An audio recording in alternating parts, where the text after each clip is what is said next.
Estamos começando mais um Monarch Talks, hoje é dia das mães, né? Então eu tô com a minha mãe aqui, tudo bom, mãe? Tudo bom, filho? Ela tinha inveja que eu chamei meu pai uma vez pra conversar e ela ficou me cobrando infinitamente até que eu chamasse ela. Então tá realizado aí. Isso. Não foi uma cobrança, eu só disse que eu estava disponível. Não foi, né? E aí, como que tá essa vida de mãe do Monark? Tá calma, Calma, tá tranquila. como que foi a época lá que eu fui cancelado pra você? Olha, a época que você foi cancelado foi. Assim. No dia foi difícil, porque eu não estava entendendo nada do que estava acontecendo. E aí, depois eu limitei lá, né, o meu Instagram. Fechou? Eu limitei, né? Não fechei, não. Eu só não deixei as pessoas falarem, fazerem comentários. Mas foi uma experiência até que interessante, porque eu cheguei a interagir com alguma das pessoas que Tava me odiando. que estavam me odiando por ter parido Por você. tabela, né? É assim, né? É tipo aquela história, né, da maçã e da macieira, né? Se você olha para a maçã e acha que ela é estragada, você acha que a macieira é estragada também. E, na verdade, isso não é uma verdade. Não necessariamente, Né? né? Tem aquele ditado que a maçã nunca cai muito longe do pé, né, também. Tem, pois é. Hum. Mas foi tranquilo, eu até conversei com algumas pessoas que E interagiram. o que eles falavam pra você naquela época lá? O que eles mandavam de mensagem? Então, acho que as pessoas falavam assim que eu tinha parido um nazista, um pária, né? Que então, portanto, eu era uma coisa horrorosa. Mas com alguns, eu conversei com umas 3 ou 4 pessoas que eu tive paciência, né? Uhum. E você sabe que elas saíram me pedindo desculpas? É mesmo? Verdade. Pô, então você tá com um bom poder de conversa aí, né? De persuasão, é exatamente. O que você falava pra elas terem chegado a pedir desculpa? Eu perguntei como era a relação deles com a mãe deles, né? Falei sobre a questão do julgamento, Uhum. que as pessoas estão julgando algo que elas, na verdade, não conhecem. E que todo julgamento separa. Todo julgamento separa você da outra pessoa quando você julga. Você se recusa a olhar para aquela pessoa também como um ser humano que erra, assim como as mães também não são perfeitas, elas também erram. Mas, no fundo, todo mundo está procurando um caminho de ser feliz. E eu consegui com os homens, foi interessante, sabe? Com os homens, foi bem mais tranquilo. E com as mulheres, não? Não, eu tentei falar com uma mulher, ela foi irredutível, Né? com uma menina. Aí eu realmente perdi a paciência, falei assim, não vale a pena, assim. Imagina, eram centenas de pessoas, né? Não ia ficar conversando com cada uma. Sim. Mas também não senti vontade de dar uma resposta naquele momento. Quando os ânimos estão muito exaltados, né? As pessoas não raciocinam, elas não pensam. E muitas delas foram olhar, foram ver, né, o vídeo de uma forma mais pausada, com mais atenção, e viram que não era verdade aquilo que estava sendo dito. Sim. E como que foi, assim, o sentimento de ver que eu estava sendo escrachado pelo Jornal Nacional e essas coisas do tipo? Olha, eu não tenho um estômago muito forte, então eu não tive estômago para ver, assistir A a reportagem? As reportagem. reportagens? Eu realmente não tenho nervos para isso, né? Mas eu sei que, infelizmente, a mídia não está procurando a verdade. A mídia está procurando aquilo que... O Que dá clique, né? Está procurando o sensacionalismo, né? E eu acho que tem uma coisa que tem no meu coração, é que existe o Bruno, meu filho, que é o Bruno, e existe o Monark. Embora, né, as duas Seja a mesma pessoa. sejam a mesma pessoa, o Monark é um personagem, Você acha? eu acho. Por que você acha que é um personagem?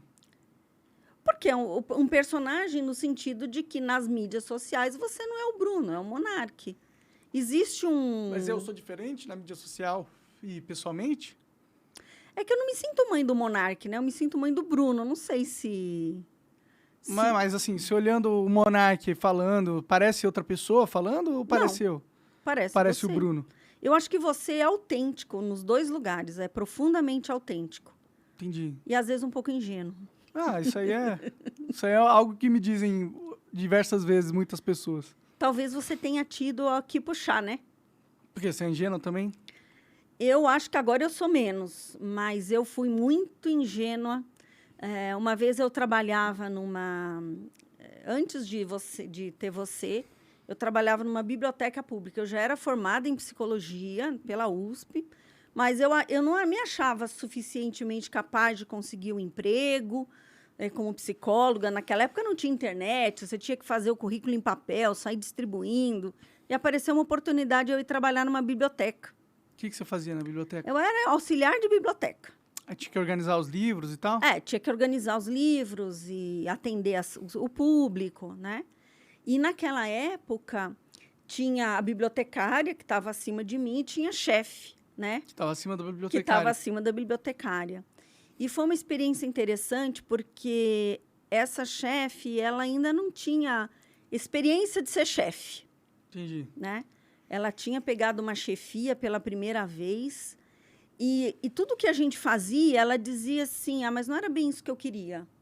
Aí a gente fazia de outro jeito, mas não era bem isso que eu queria. Mas ela não conseguia falar o que raios ela queria. Ela não conseguia falar o que ela queria. Aí um dia ela fez uma reunião, era uma mesa grande e tinha muito funcionário naquela biblioteca, muito funcionário. Foi na biblioteca de Veleiros, lá na Zona Sul. E ela chamava Maria Rita. Ela chama, né? Deve estar viva. Deve estar viva. Mas ela foi assim, naquele momento, ela reuniu todo mundo e ela perguntou qual era o problema. E eu falei. O problema era ela. Eu falei que o problema é que ela não sabia o que ela queria, né? E ela ficou muito, muito brava comigo, muito brava. E no serviço público, você não é demitido, você é colocado à disposição. E aí eu fui colocada à disposição, fui para uma outra biblioteca. Antes passei por uma espécie de coordenadora, e aí ela disse para a coordenadora que ela estava me colocando à disposição porque eu não fazia nada, né? O que não era verdade. Mas eu falei, olha, não é verdade, mas também a minha opinião não importava. Só que eu fui colocada numa outra biblioteca. Depois de um tempo, eu saí, né, da biblioteca, acho que eu montei meu consultório, fui trabalhar com consultório. E foi interessante, porque 2 anos depois, ela me ligou, ela me encontrou no número do consultório e ela me pediu desculpas. Foi na época da Irundina, que a Irundina assumiu o governo. E, naquela época, a Irundina pediu para que as pessoas escolhessem o chefe da biblioteca. Tipo, ela fez uma democracia dentro da biblioteca. Dentro da biblioteca. E eu não estava mais lá, mas provavelmente ela deve ter perdido o cargo. Imagino. Né? E ela me ligou e falou assim, Lívia, você tinha razão. Eu não sabia o que eu queria. Tipo isso, né? E, assim, que ela tinha um problema. Então, eu acho que foi uma ingenuidade minha, porque eu falei realmente o que eu pensava naquela... Né? Falei a minha verdade. E isso fez com que eu fosse colocada para fora daquele serviço. Sim. Né? Mas não era uma mentira que eu tinha falado. Então, eu tive esse reconhecimento. Que é melhor não falar a verdade, às vezes? Não. Eu tive o reconhecimento de que eu estava certa. Sim. Né? Mas eu passei por uma situação... Assim, é uma humilhação, né? Você chegar numa coordenação e dizerem que você não faz nada. Né? Não é uma coisa agradável de você passar. Com certeza. Então, acho que a ingenuidade faz parte. A gente vai aprendendo que tem coisas que a gente... Mas é ser ingênuo ou ser correto isso? Eu não sei, tipo... Talvez você pudesse ter falado de uma outra forma. Tudo tem a forma de você falar, né? Bom, isso é verdade. Né? E acho que é uma característica minha, e talvez sua também, né? Não sei, de ter uma comunicação muito direta. Então, a comunicação direta, ela às vezes machuca as pessoas. Sim. E te coloca em situações difíceis. Né? Agora, tem pessoas que naturalmente têm uma comunicação mais soft. Mais politicagem, né? mais política, que dá umas rodeadas. Então, a gente vai aprendendo com a vida A ser mais político? a ser mais político. Mas, assim, eu acho que tudo depende se você quer bancar aquilo ou não, sabe? Acho que a maturidade ensina que tem brigas ou guerras, se você quiser, né? Ou ideias que vale a pena você lutar. Você fala, não, por essa guerra eu vou comprar, essa briga eu vou entrar. E outras que não valem, entendeu? Então, acho que é uma questão de sabedoria. O que você vai, né, bancar e o que você não vai bancar. E aí poder fazer essas escolhas, né? Muitas vezes a comunicação direta não te dá a possibilidade de escolher. Porque meio que é papum, né? Você bateu, levou, né? Você fala. É. Então, acho que foi um aprendizado que eu tive e talvez você tenha passado por isso também. Bom, eu com certeza não vou ficar mais bêbado e falar do jeito que eu falei as coisas, mas ainda não quero deixar de defender a ideia que eu defendo, que é a de liberdade de expressão, né? E é difícil fazer essa escolha, né? Porque parece que o mundo meio que te joga para você ter que não ser você, sabe? Para você ter que abdicar do que você acredita em prol de não ser massacrado por uma turba injusta de multidões odiosas, tá ligado? Quando você fala de multidões odiosas, o que aconteceu comigo, com a sua irmã e com certeza com você, com seu pai, né? Assim, as pessoas que falam de paz, de democracia, de harmonia entre os povos, né?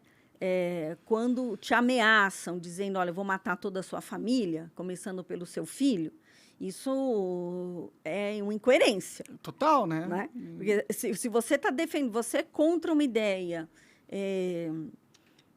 que destruiu milhares de pessoas, né, e levou a sofrimento tanta gente, e você faz a mesma coisa, então existe uma Talvez existe você uma realmente não incoerência. esteja lutando pelo bem e você só queira se sentir do bem e ser agressivo durante isso, né?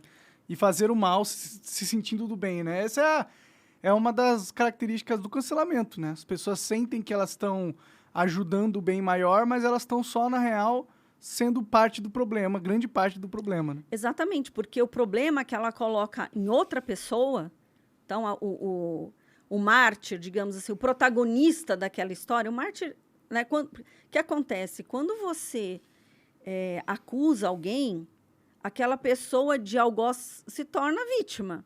Bom, isso é verdade. Certo? Agora, quando você olha alguém e diz essa pessoa é um algoz, muitas vezes a gente está projetando as nossas sombras naquela pessoa. Então, oba, eu tenho uma sombra, eu tenho um lado Mal? perverso, mal, se você quiser chamar dessa maneira, eu tenho um lado sombra, algo que eu não reconheço em mim. Mas eu olho o outro e aí eu reconheço naquela outra pessoa e faço uma projeção daquilo. Sim.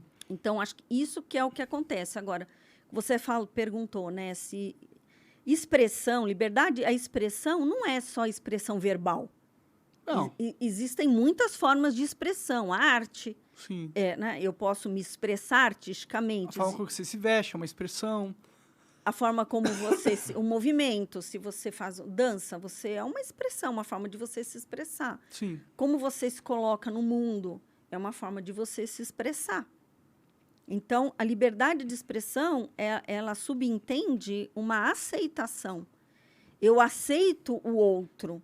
E a diferença do outro é a forma de pensar do outro, mesmo que não seja minha. Sim. Então, aí você sai do nível do conflito para um nível de entendimento e de empatia. Então, as mesmas pessoas que te acusaram de você não ser empático, também não foram. Sim, foram bem menos, né? Porque eu não tava ameaçando ninguém de morte, né? Exatamente. Então, você vê, se as pessoas falam assim, você não consegue ser empático, mas entram no meu Instagram, e o Instagram é considerado uma casa, né? É a minha casa. Pelos influencers, o pessoal do marketing digital fala assim, é a minha casa. Então, se eu invado o seu lugar, o seu espaço, para te atacar, para te ameaçar, Onde está essa empatia que você está lutando tanto? Você está cobrando do outro algo que você faz ao contrário, né? É uma hipocrisia sem limite, né? A gente está vivendo uma sociedade com hipocrisia bem grande, né? Infelizmente. Mas conta aí um pouco pro pessoal como que foi me ter, sei lá, como que foi minha infância. Então, Bruno, eu vou dizer assim que quando a gente vê na televisão a família Doriana, né, você imagina aquela vida totalmente estruturada, organizada, né, que você tem seu filho, você tem seu sustento, e você tem tempo, você tem disponibilidade, e não é a realidade, né? Então, eu tive você com 25 anos. Eu era uma criança, né? Hoje, olhando a sua irmã com 25, eu falo, gente, eu era uma menina, uma criança. E eu e o seu pai não tínhamos uma vida financeira estável. E ele, quando você nasceu, você tinha 3 meses, ele falou assim, olha, eu vou tentar uma forma de ganhar mais dinheiro. E ele foi trabalhar com TI numa empresa do interior do Rio de Janeiro, na Aviação Progresso. Mas ele tinha o sonho de ser empresário. Na família sírio-libanesa, o ser empresário, ser o dono do próprio negócio é algo muito valorizado. Entendi. Né? Então, acho que o seu pai tinha esse sonho de ter o negócio dele. E ele foi para o interior do Rio de Janeiro e passou dificuldade. Ele alugou uma sala para a gente montar a empresa e tinha que tomar banho, não tinha nem chuveiro, sabe? Era na goteira do banheiro, dormir no chão. E foi A empresa do que ele estava abrindo lá? Ele abriu uma empresa de informática, de desenvolvimento de sistemas. Isso há 30 anos atrás, né? Na época que a informática era algo raro, assim, né? A informática era um feto ainda, não tinha nem nascido. Sim. Né? E aí, E ele foi para lá e falou, não, eu vou ficar 15 dias. Imagina, a ideia era informatizar uma empresa de ônibus em 15 dias, uma aviação. Uhum. Hoje eu sei que isso é uma loucura, mas na época eu não entendia nada de informática, né? E ele foi para o interior do Rio e aí ele vinha para São Paulo de uma vez por semana, de 15 em 15 dias, e eu estava sozinha com você. E, assim, era meio assim, não sei o que eu faço com essa criança, entendeu? Uhum. Porque é um bebê, é uma vida. E aí, eu lembro que um dia você começou a chorar. Quando eu cheguei no pediatra, você estava agasalhado demais. Entendi. Ele tirou a roupa e você parou de chorar. Então, são percalços que a mãe muito jovem passa. E principalmente se ela não tem uma outra mulher mais madura, uma outra mãe mais experiente do lado. E a sua mãe e minha avó não te ajudava nesse sentido? Eu nem digo que ela não me ajudava, mas a sua avó Antonieta, a minha mãe, ela tinha uma série de problemas de saúde, né? Não era uma coisa assim dela estar sempre em casa, não era uma relação também que eu tinha muito fácil. Ela tinha muitos filhos, né? Ou 3? Ela teve 3 filhos, mas meu pai que teve mais, tinha 3 antes, né? Entendi. Então, assim, o seu pai vinha do interior do Rio e, assim, ele começou a dizer, olha, eu estou dormindo no volante, eu estou vendo o bicho passar do lado do carro. Tipo ilusão, tipo alucinação. Tipo uma alucinação por exaustão. E aí eu tive que fazer uma escolha, porque se eu ficasse em São Paulo e ele em Três Rios, ou eu ia ficar viúva, que ele ia morrer no caminho, ou eu ia me separar, porque não tinha como sustentar um casamento de duas crianças, né? Porque eram 2 jovens de 25 anos tentando criar um filho e sem recursos financeiros, porque a gente não tinha estrutura financeira ainda. O apartamento que eu morava, meu pai que deu, né? E seu pai também tinha um imóvel, enfim. E aí eu escolhi, falei, eu vou embora. Aí você foi para Três Rios, Eu fui para Três Rios, onde ele tinha montado essa empresa, mas seu pai também não tinha nenhuma experiência como empresário. Então, foi uma situação engraçada, porque Ele falou, olha, Lívia, formulário contínuo, naquela época, era formulário contínuo, que eram umas caixas, assim, de papel, e você punha na impressora, e era aquela impressora que existia. E ele falou assim, Lívia, formulário contínuo aqui é muito caro, mas eu vou buscar em São Paulo. Então, ele comprou uma carretinha, e ele vinha aqui em São Paulo, buscava e vendia lá. Entendi. Entendeu? Por um preço mais baixo que o do concorrente. Pode crer. Só que o que aconteceu foi que ele usou o dinheiro para pagar as contas. E aí chegou uma hora que eu não conseguia pagar a duplicata dos... Para comprar mais material. Para comprar mais material. Então, nesse momento, foi que eu tive que... Eu fui para Três Rios e eu fui trabalhar na empresa para organizar enquanto ele trabalhava lá na empresa de ônibus. Que ele tinha um emprego lá também, né? Que Ele tinha uma empresa e estava trabalhando como funcionário numa empresa de ônibus. Era tipo um PJ, né? Ele não era funcionário. Tá, entendi. Era um Era tipo terceirizado. um PJ. Uhum. Então, foram anos, assim, muito, muito difíceis que a gente passou lá. Mas, por algum motivo, algo a gente tinha que aprender naquele lugar, né? Então, foi isso, assim. Foi, assim, não saber ser empreendedor, não saber ser empresário. Você muito pequenininho. Lá, Três Rios é uma cidade muito poluída. É mesmo? Por quê? Por causa da linha do trem. Então, o primeiro lugar que a gente foi morar foi um apartamento atrás das linhas de trem. Entendi. Era barulheira toda hora também. Era barulhento e tinha um pó preto. E aí você começou a ter problema respiratório. Aí a gente teve que encontrar outro lugar para morar.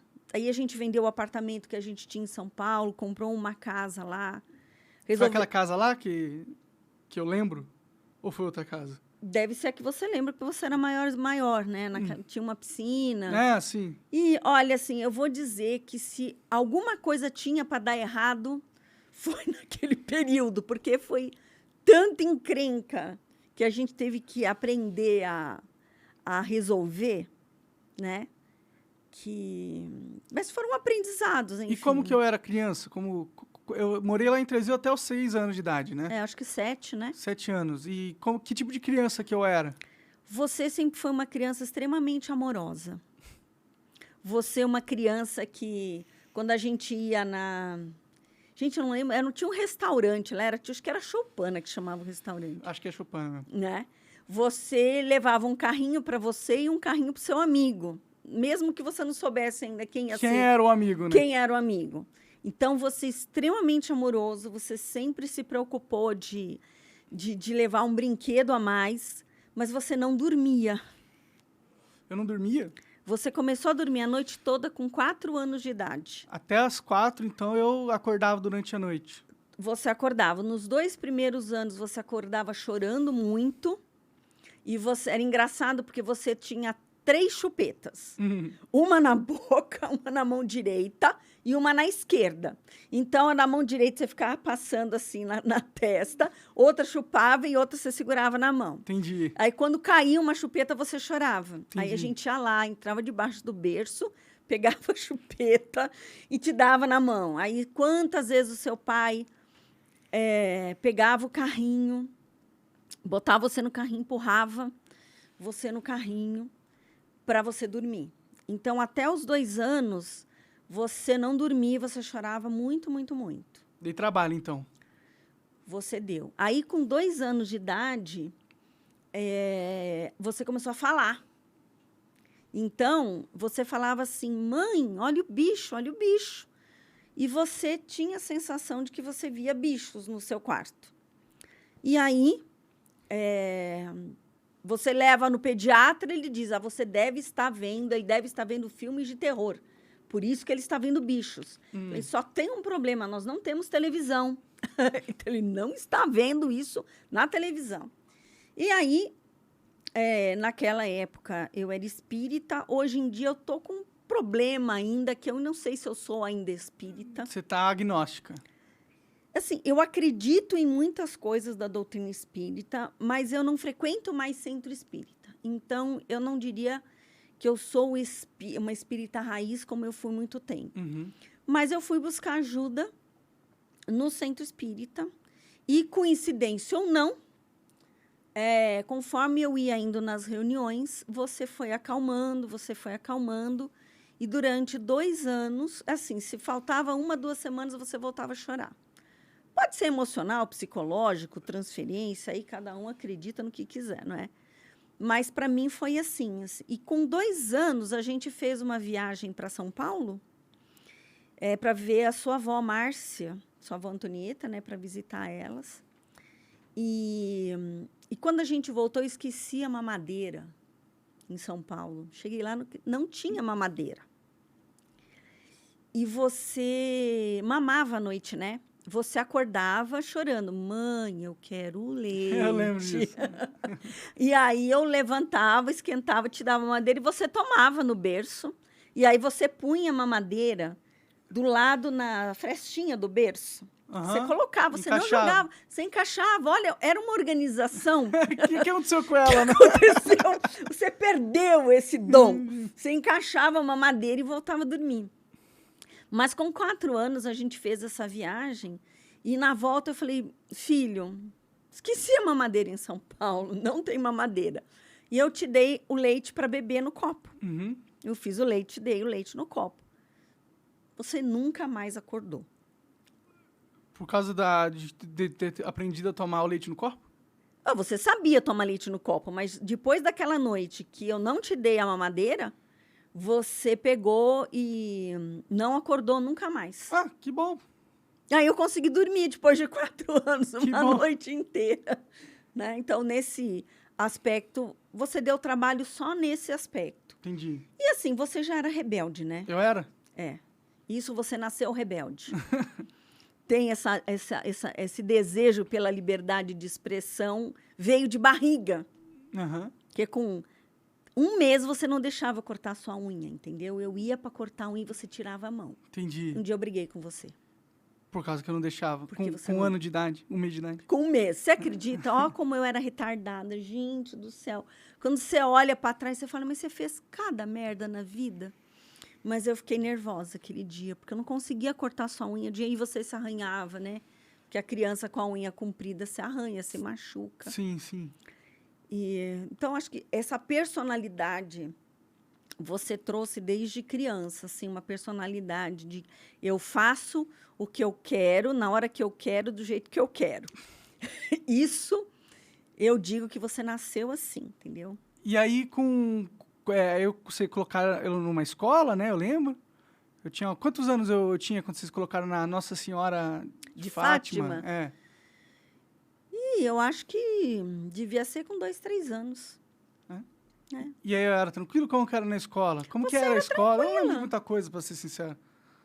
Você sempre foi uma criança tranquila. Aí você fez um amiguinho que era o Tomás. Uhum, lembro dele. Né? E, aliás, ele segue você. Um abraço aí, Tomás. E tem a tia Lídia também. A tia Lídia. E o Thiago, né? Só que o Thiago era um pouco mais velho que é verdade, você. verdade. O Thiago mora em São Paulo hoje. Legal.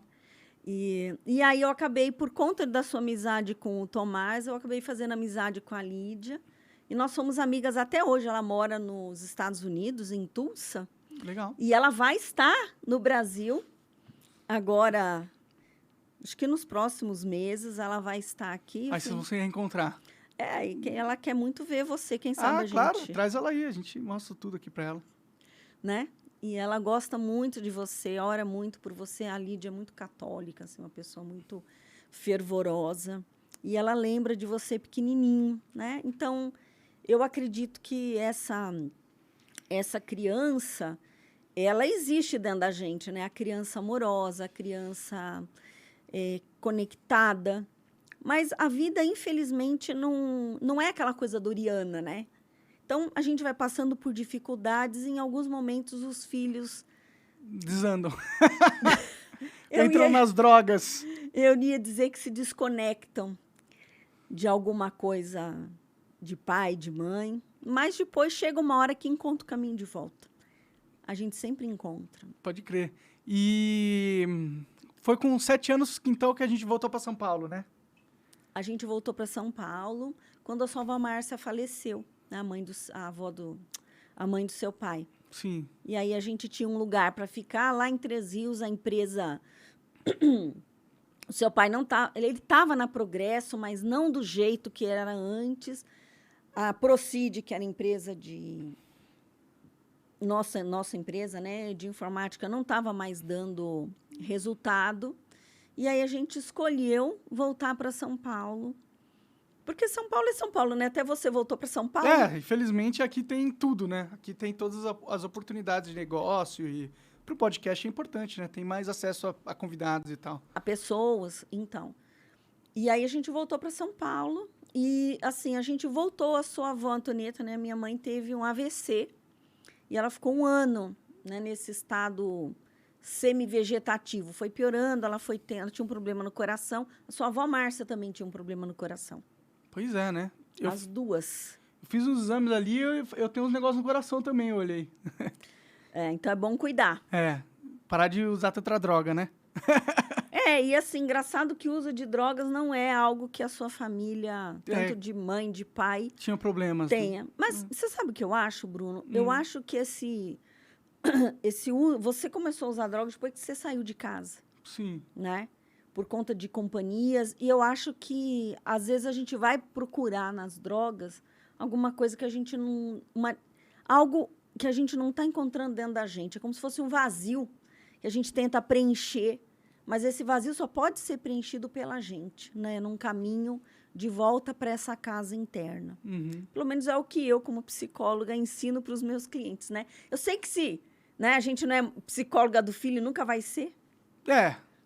Não dá, é não difícil, dá né? certo. Separar as emoções da parada racional de ser um psicólogo, né? Tanto que o psicólogo não pode tratar parente e tal, né? Tipo, tem essa regra aí no...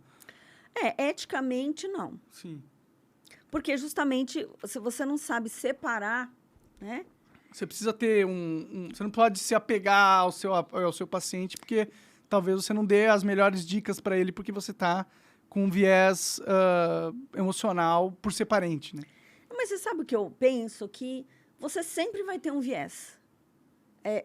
Existe lá na psicanálise uma ideia de neutralidade, né? Você tem que ser neutra, como se fosse uma prancha em branco, para que o seu cliente projete em você aquilo que ele quiser, o que ele necessitar projetar. Mas nenhum ser humano realmente é uma prancha em branco. Não é, né? Não é o que a gente é. A gente é bem complexo e a gente tem várias pinturas, várias cores dentro do nosso jeito de ser, né? Mas buscar essa neutralidade a gente chama isso de presença terapêutica. Às vezes, muito mais importante do que aquilo que você fala para o paciente, de uma intervenção, de uma interpretação, o que importa para a cura é uma presença, é você estar lá totalmente presente. E, nesse sentido, sim, existe uma neutralidade. Mas você é a sua ferramenta de trabalho, suas experiências, o seu conhecimento. Então, qualquer coisa que eu fale para você vai passar por tudo isso, por quem eu sou, pelas histórias pelas quais eu passei, por aquilo que eu estudei, pelo aquilo que eu vivi. Sim. Mas a gente busca, através do aterramento, uma neutralidade, estar presente para o outro. E aí, quando eu era mais velho, como que eu era, assim, já com 7 anos? Que tipo de pessoa eu era? Olha, acho que conforme você foi ficando mais velho, você foi ficando mais introvertido. Entendi. Então eu era mais extrovertido quando criancinha. Você era mais extrovertido. Só que eu acho que você nunca foi uma criança, talvez na escola, de ser, como é que a gente fala? Como é que fala? Não sei, tipo, centro da atenção ou não? Fala mais alto, Thaís. É popular. Nunca fui popular na escola? Acho que essa coisa eu também nunca fui popular, né? Você não era criança popular. Então, teve uma vez que você fez um aniversário. Eu falei, você convidou todo mundo, a gente arrumou a festinha, não apareceu ninguém.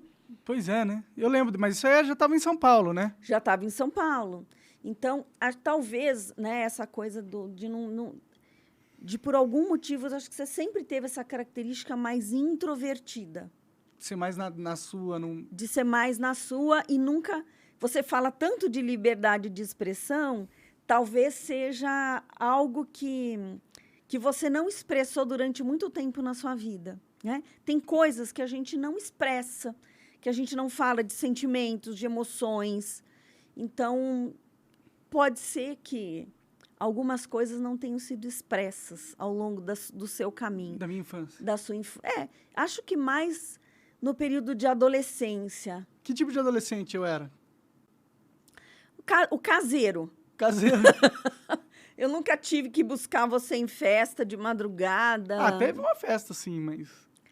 Mas era muito pouco. É, Você não era essa pessoa muito de sair, você era muito caseiro. ainda sou, né? Ainda é. Então, acho que teve essa coisa de, às vezes, calar e guardar coisas que ficam, né? Tudo que a gente guarda vai machucando a gente de alguma maneira, né? Você não tem a oportunidade de lidar, né, com essas paradas, né? E na escola eu era popular, né, quando eu era adolescente? Não, como que eu era? Eu acho que você não era da turma dos populares, não, viu? Suspeito. Teve problema comigo de briga, essas coisas? Não, a gente nunca teve problema de briga. As questões mais, eu acho que você deve ter um déficit de atenção. Isso é com certeza. Né? Só que eu levei você para fazer avaliação com psicopedagoga e naquela época não se tinha os recursos que tem hoje. Né? Hoje a gente tem recursos de avaliação, tem a neuropsicologia que avançou demais e você consegue diagnosticar um déficit de atenção, que normalmente se trata com medicação, né? Só que também a medicação um outro problema, Eu né? comecei a tomar um remédio lá, mas eu não quis tomar, né? Eu lembro que você me levou pra tomar... Era Ritalina aquilo? Que porra que era aquela? E não lembro. Mas eu te levei quando você era adolescente. Você teve uma época, Bruno, que você vestia tudo de preto, um moletom preto, e ainda você botava o capuz no rosto, como se você quisesse sumir lá dentro, entendeu? E acho que foi na época que eu levei na psicopedagoga, no psiquiatra, só que você já era adolescente. Quantos anos isso? Uns 13, 14? Mais ou menos, 15 anos. Só que mesmo a Ritalina hoje, para crianças com déficit de atenção, tem efeitos colaterais. Então, a Ritalina só funciona enquanto a criança toma. Muitas vezes a criança fica meio grog? Meio grog. Eu lembro que eu tomei uma vez só, não foi? Eu não lembro de ter tomado mais do que uma vez. Porque a medicação tem efeito colateral. Leva umas 2, 3 semanas para o organismo... Se adequar, né, àquela medicação. E tem pessoas que depois de adulto identificam déficit de atenção, vão se medicar e que conseguem um outro tipo de qualidade de vida. Entendi. Né? Mas provavelmente você teve um déficit de atenção, tem, né? Porque isso é uma condição neurológica. A gente não teve esse diagnóstico realmente seu. E muitas pessoas com déficit de atenção caem numa depressão. A depressão a gente chama de comorbidade. É algo que está associado ao déficit de atenção. Entendi. Eu era meio depressivo, né? Então, nessa época da adolescência, você era. Quando criança, não. Mas quando adolescente, sim. E a sua dificuldade de estudar, né? Porque era assim, a escola que você estudava não tinha lição de casa. Talvez isso tenha sido ruim. Era o Montessori, né?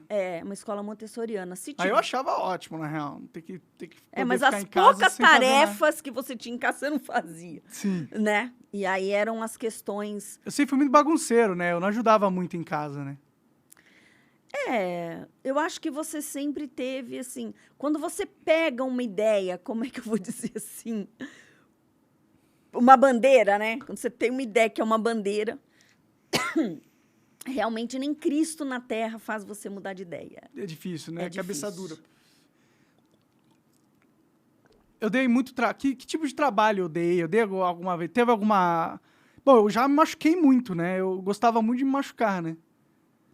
Então, não acho que você gostava de se machucar, mas... Não tô brincando, mas eu me machucava bastante. Eu sempre fui meio estabanado, né?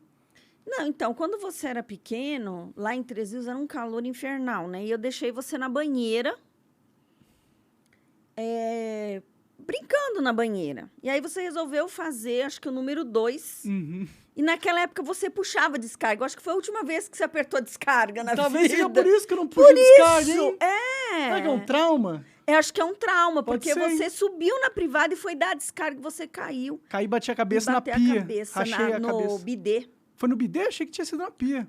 Acho que foi no bidê. Você caiu, bateu a cabeça, enfim, né? É. Depois, o outro corte que você teve foi indo buscar uma latinha de Coca-Cola. Eu estava grávida da Thaís. Sim. E você puxou a latinha e bateu aqui no queixo. Fez um cortezinho, né? E teve uma vez, acho que você caiu de uma gangorra, alguma coisa assim. Eu tava brincando com um amiguinho na gangorra, eu fui inventar de dar a mão, e aí ele desceu e eu tava lá em cima, eu desci junto. Não, acho que foram esses os machucados, mas é coisa de... Teve na escola também, lá na prima escola, né, que chamava. Né? Prima Você se escola. machucou lá? O queixo. Eu bati no queixo no banco de cimento que tinha lá. Ixi. Aí eu- É verdade, porque você bateu 2 vezes o queixo. É. Então eu machuquei já algumas vezes. Mas é coisa de criança, É assim. normal, faz parte. Agora, você não era uma criança briguenta, que arrumava problema, que discutia. Não, você sempre, assim, você sempre dividiu o que é seu. Aliás, né, falando de dividiu, eu vi um corte de um podcast com uma vidente, né, falando de você.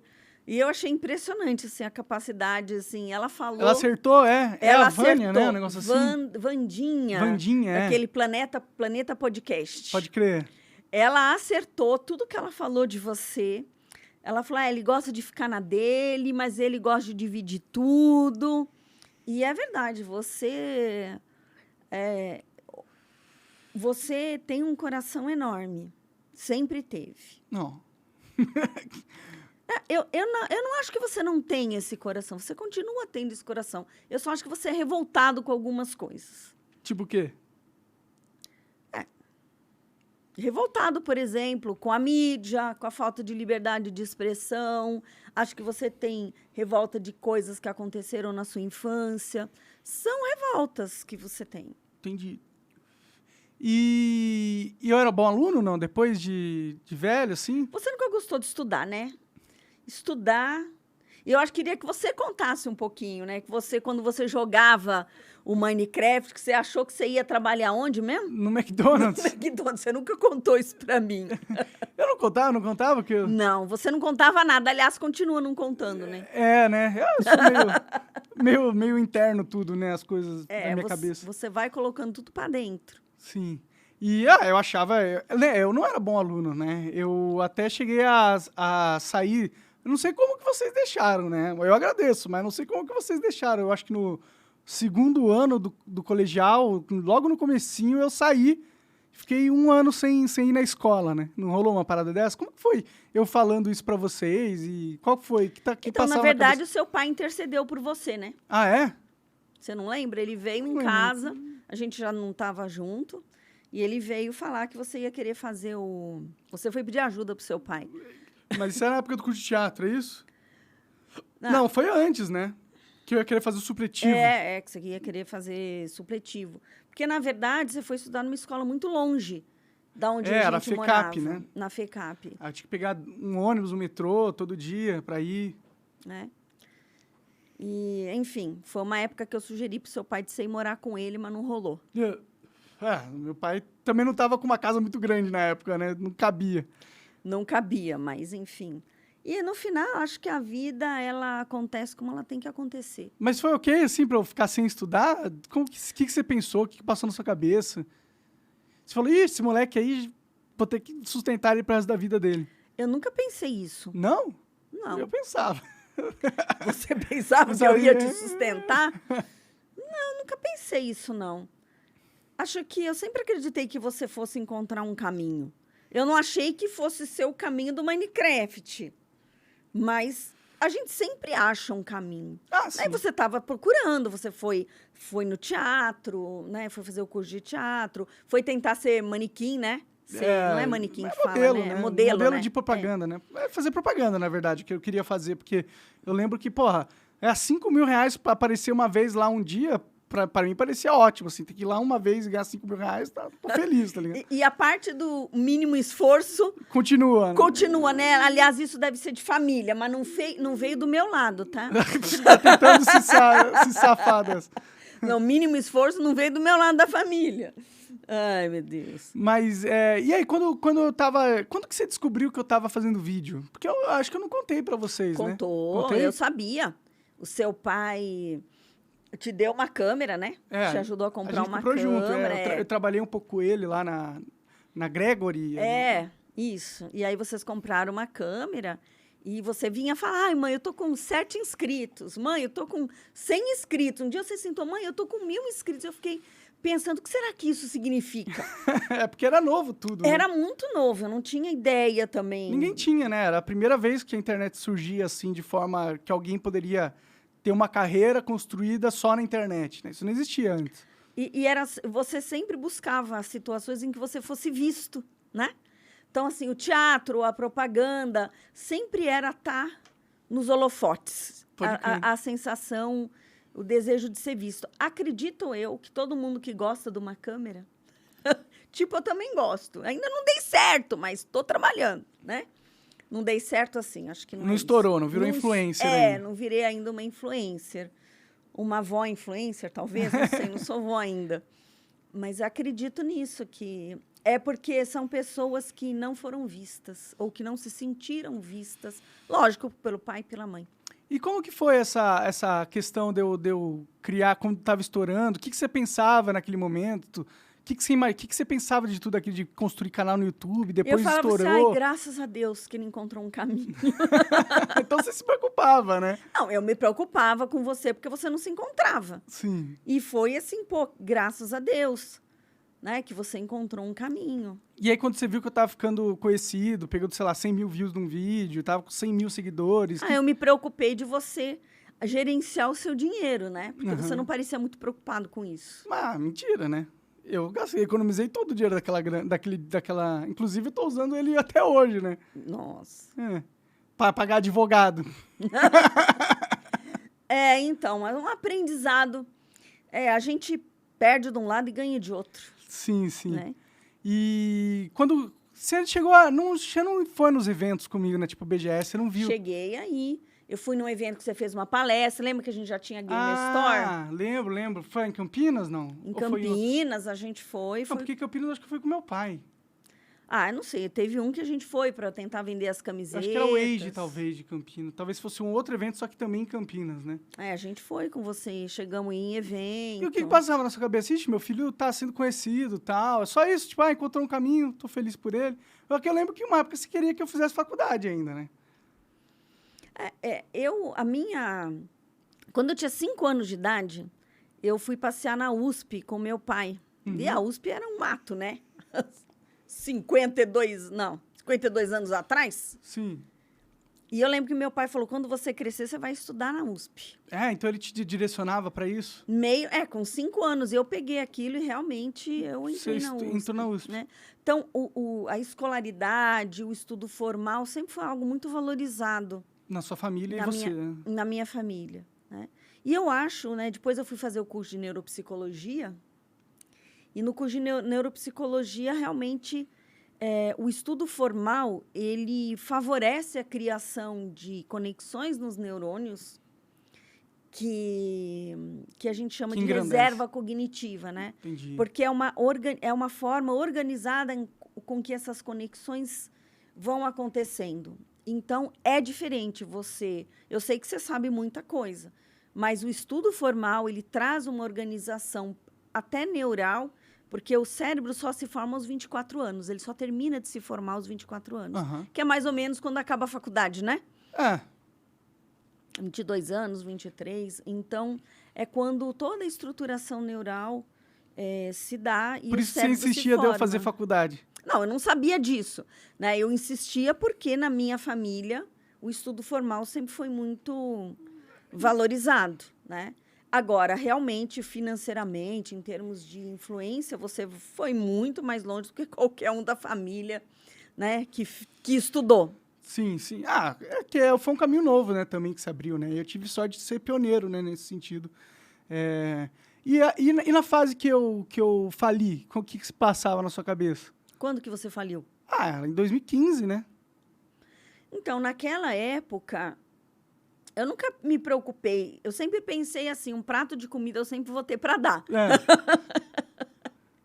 Eu sempre pensei assim. Então, eu realmente nunca me preocupei com a questão de você ter dinheiro, de você não ter. Eu acho que a maior preocupação de uma mãe, né, e hoje é Dia das Mães, é ter uma conexão saudável com os filhos. Acho que essa é a maior preocupação de uma mãe. E eu fiquei bem afastado naquela época de vocês, né? Do meu pai também, de todo mundo, na real, né? Porque eu tava em Curitiba, eu tava longe, né? E aí a gente só se via 2 vezes por ano, por aí, né? Você não respondia mensagem. Bom, isso até hoje, né? Melhorou um pouquinho, vai. Agora você atende o telefone. Quando depois que você saiu do Flow, tá mais fácil falar com você. Mas foi isso. Acho que tinha uma preocupação grande por ver que você estava num processo de depressão. A gente chegou a ir lá, né? Enquanto você estava com a primeira namorada, não. Mas quando você estava já com a segunda, eu fiquei bem preocupada. Por que você ficou preocupado? Porque a gente abriu a geladeira e viu o que tinha lá dentro. Tava né? tudo estragado. Um monte de comida estragada. Eu falei, Senhor Jesus, será que eu tô tão assim, né? Eu sou da época que a mulher cuidava, né? Do mínimo, né? Não tô dizendo que na minha geladeira nunca estrague nada. Às vezes estraga, mas assim, era quase um abandono, né? E isso me preocupou. Mas eu não sei, você é 50% sua mãe, 50% seu pai, lógico, né? Como DNA. E por algum motivo, que talvez seja por isso, né, de ser nosso filho, eu realmente acredito em você.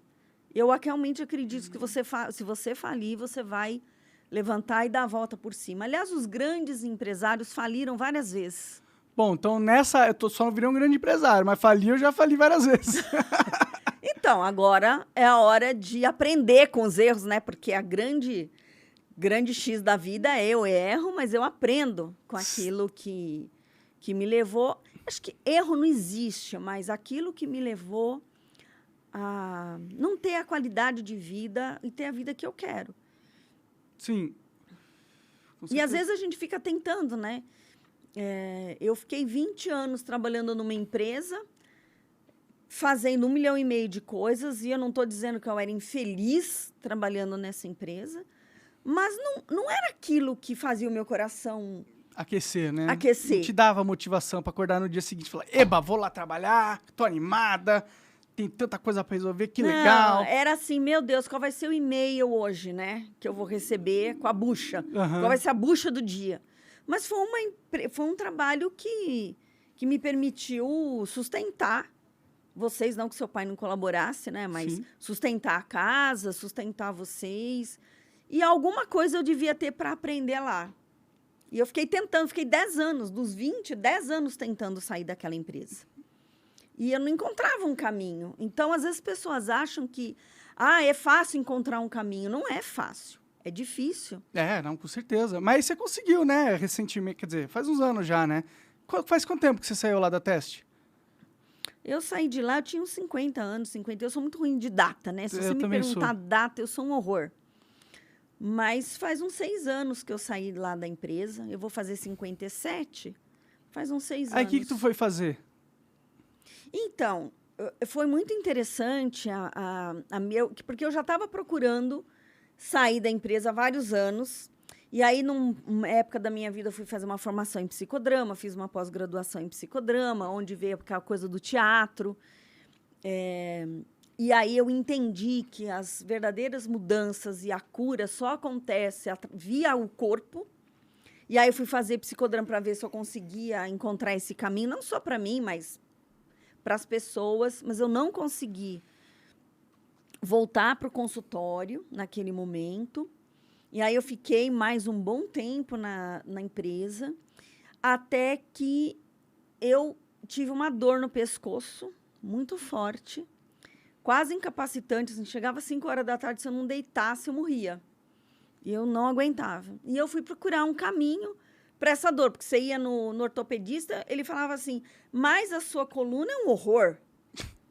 Então, você ajuda muito, claro, né? Você ficou também muito tempo trabalhando, né, no computador, né? A coluna não é muito... Não agradece esse Não tipo agradece essa vida sedentária. E E até aí... me endireitei aqui depois desse negócio da coluna. Aqui. E aí, além Aí eu fui procurar tomar injeção, fazer fisioterapia, massagem, e a dor melhorava, mas não ia embora, melhorava, não ia embora, até que eu achei um site de uma terapeuta falando da terapia corporal. E aí eu falei, eu vou nessa mulher. E eu estava até viajando, estava em Natal, quando eu encontrei esse blog, né? Esse artigo no site. E liguei para a moça e ela era lá perto de casa, no Brooklyn, na Avenida Portugal. E eu falei, ainda facilitou que é perto. Ela falou, olha, tem lista de espera. Eu entrei na lista, né? Falei, vou entrar. Tava querendo mesmo se consultar com essa moça. Tava querendo resolver o problema da minha dor, né? Sim, Porque eu não tava aguentando mais. E tomava remédio, tramal. Olha, eu fiz de tudo e a dor não passava. E a primeira vez que eu deitei na maca, é um tratamento que vai tocando nos a gente chama de diafragmas, né, do corpo. E quando ela chegou aqui no coração, ela encostou, porque o toque é muito sutil nessa terapia. E eu tive, assim, foi um choro, mas era um choro, não era um chorinho, era assim... Era um chorinho. Tipo isso. Uhum.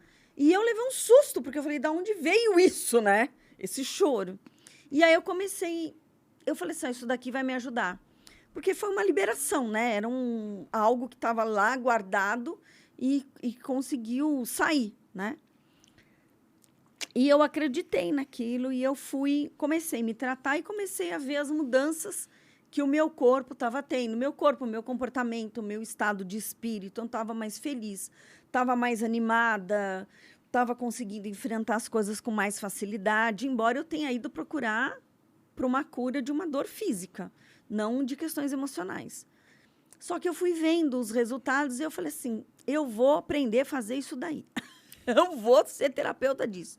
E o meu raciocínio na época foi assim, bom, eu tenho 50 anos, né?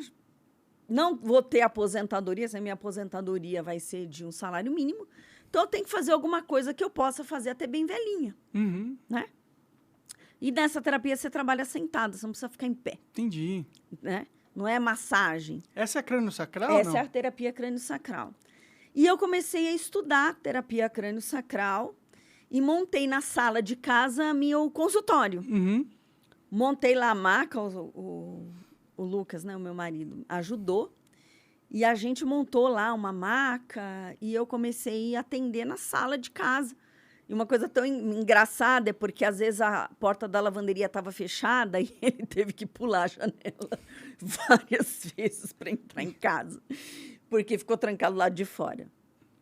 Então, eu fui fazer o curso, comecei a fazer os treinamentos, é um treinamento internacional, porque a terapia crânio-sacral foi desenvolvida por um médico osteopata, nos Estados Unidos. O que é osteopata? Não sei. Osteopata é o nosso fisioterapeuta. Entendi. Só que nos Estados Unidos é um doutor, não é como aqui um fisioterapeuta, é um doutor em osteopatia. A osteopatia cuida da questão dos músculos, dos ossos, das fáscias e vai organizando o corpo, né? E ele desenvolveu essa terapia a partir de um momento em que ele descobriu que a medula, né, que passa na nossa coluna, ela tinha um movimento. Ele foi fazer uma cirurgia e ele descobriu que a medula se mexia. Então, todo o trabalho dele foi avaliado na Universidade de Michigan. Não é uma técnica, é uma técnica manual, não é uma técnica holística, energética, né? Embora tenha a parte energética também. E aí eu fui estudar a terapia crânio-sacral, comecei a fazer os cursos, comecei a atender, abri uma clínica social. Naquela época você não estava mais em casa, né? Essa época que eu tinha ido para Curitiba, né? Você tinha ido para Curitiba. E eu fiz uns panfletinhos e coloquei na padaria. Na padaria? E aí, deu certo isso aí? Deu certo. Eu abri a clínica, eu cobrava R$50 a consulta. E aí o pessoal começou a vir. E eu comecei a atender com a crânio sacral. Isso você já tinha saído da teste? Não, eu estava na teste. Ainda, entendi. Eu ainda estava na teste. Então, só que eu trabalhava meio período. Aham. E no outro meio período, eu comecei a atender, eu comecei a ter resultados. Então, pessoas que tinham muita dor na lombar, que também tinham feito de tudo, a terapia tinha resolvido, né? Pessoas que estavam em crise, se casavam, separavam. Eu comecei a brincar, falava, você não me separa, pelo menos... Espera, né? Calma. Deixa eu resolver aqui a vamos musculatura um primeiro. Porque o povo sai mudando, entendeu? Eu falei, calma, vai devagar. E eu comecei a atender. E por conta do Lucas ter que pular a janela, ele falou assim, vamos montar 2 salinhas no fundo de casa. Então, a gente pegou o fundo, montou 2 salas. Uma eu atendia, eu falei, eu posso começar alugando, né? Vai dando uma receita, essa outra sala. E a gente começou assim. Até que, num dos treinamentos, que chama Somato Emocional 1, a gente tem 2 treinamentos que a gente chama de... São treinamentos estruturais. Então, você ajuda o corpo a liberar as tensões internas da fáscia, dos órgãos, da musculatura, através desse toque. E depois você vai para um treinamento que é somato emocional. Então, você, através do corpo, você consegue chegar nas emoções. Porque as emoções ficam guardadas nas células, né? Que é o que se chama da psicossomática, das memórias celulares. Então, você consegue chegar nesse nível de tratamento. Aí você destrava as emoções mexendo na musculatura das pessoas. Foi o que aconteceu com você? Não é bem na musculatura, né? Você no toque sutil. Foi, então. Aí, de novo, no curso, eu tive um outro... Não foi choro, mas foi meu intestino. Eu só cagava, caralho. Meu, olha, eu nunca suei tanto frio na minha vida, porque o meu intestino fez... Aí eu fiquei suando frio até o final. E eu tendo que atender, né?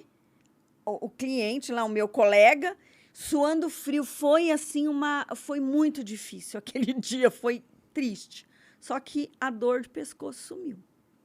Depois desse negócio do intestino? Depois dessa liberação, né? Que eu tive é um protocolo de boca, porque... Existem tensões que ficam dentro da boca. E aí liberou aquela tensão, liberou o intestino. E no dia seguinte, eu cheguei lá para a psicóloga, que estava dando curso, uma americana. E eu falei, olha, aconteceu isso. Eu tive essa dor de barriga. E eu fui dormir, eu tive uma crise de pânico à noite. Eu acordei sentindo sufocada.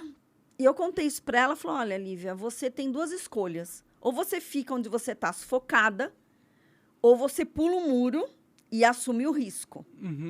E eu abençoo essa mulher todos os dias, porque assumir o risco foi a coisa mais importante que ela podia ter dito. Não é só pular um muro, né? Toda vez que você pula um muro, você vai ter um risco que você vai ter que assumir. Você vai para um lugar que você não conhece ainda, né? Porque estava tapado pelo muro. Exatamente. Mas, assim, naquela hora, eu falei assim, eu vou pular um muro e vou assumir o risco. Aí foi quando você decidiu sair da teste. Eu não sabia ainda o que eu ia fazer, mas, sim, eu decidi sair da teste. Então, eu falo, filho, que toda decisão é visceral, sabe? Quando você decide realmente uma coisa muito importante, ela vem de dentro, é algo que não é negociável. Naquele momento, eu falei, eu vou sair da teste, que é o nome da empresa, né, que eu trabalhava, e eu não tem negociação. Eu vou sair, pronto, só que eu não sabia como. E um dia, saindo da salinha dos fundos, né, terminando um atendimento, eu olhei para casa, eu falei, gente, tem uma casa.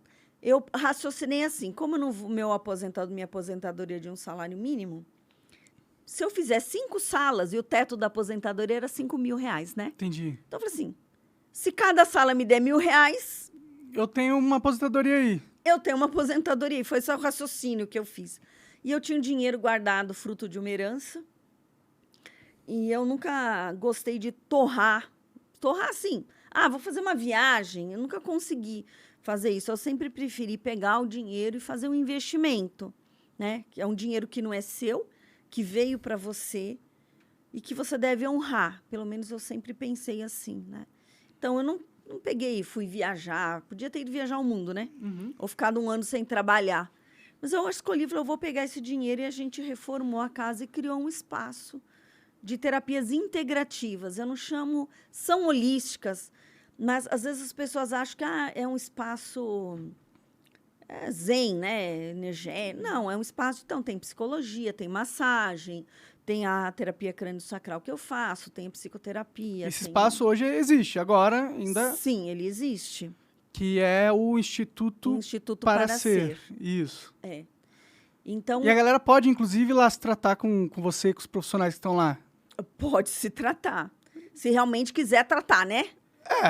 Bom, se eles estão indo lá pagar é porque eles querem, eu acho, né? Não necessariamente. Teve um cliente que foi lá, pagou, teve a terapia porque queria te mandar um presente. É mesmo? Não, é mesmo não, que eu te trouxe o presente. É verdade, é uma camiseta de um galo muito foda, um galo chapado. Obrigado aí, eu não lembro o seu nome dele, mas obrigado, cara. Ele veio, ele veio de outro estado, Rondônia, ele veio de longe, porque ele queria mandar o presente para você. Então, se você quiser, a casa onde rola o Instituto para Ser é onde eu morava. Inclusive, o meu quarto virou uma sala de yoga. O seu quarto virou uma sala 1001 utilidades. 1001 utilidades, mas é uma sala legal, com espelhão, bem bonito, tudo organizado.